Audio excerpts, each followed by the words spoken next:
this video with ENJO, and today I want to show you how I'm going to clean my microwave.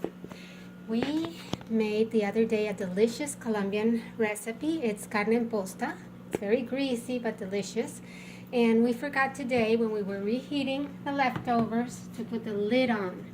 So look at the consequences.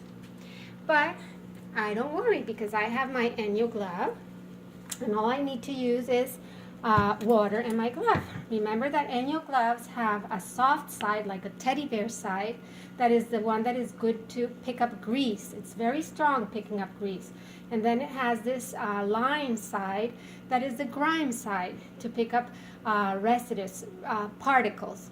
So all we need to do is wet our glove and wet the surface we're going to clean. Look at how cool this bottle. I can turn it around and it still sprays. So that's another video for the ENJO bottle. So I'm going to start with the grime side to pick up any particles that are left from the meat.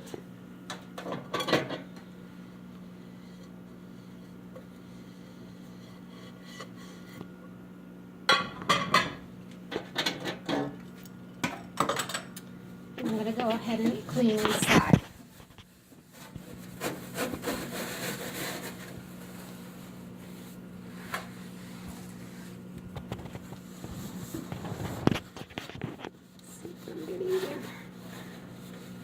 Now it's very important with the ENJO gloves to try to use our hand flat as much as we can, because that way we can take advantage of all the glove surface and we can pick up more.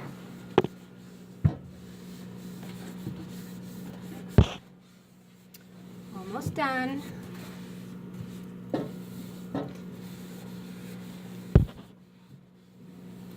My last little bits and pieces.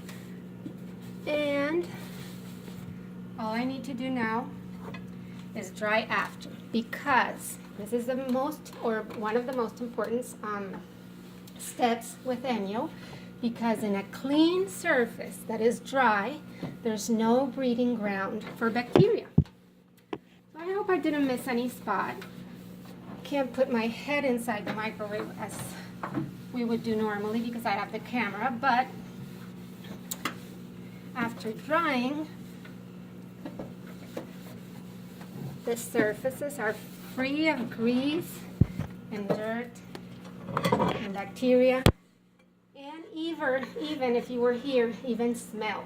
You can't smell the sauce anymore because the glove took it all away. All right, take a look at that. Thank you guys. Have a great day. And don't forget to call me for any more explanations or anything you would like to know about ENJO. Bye-bye.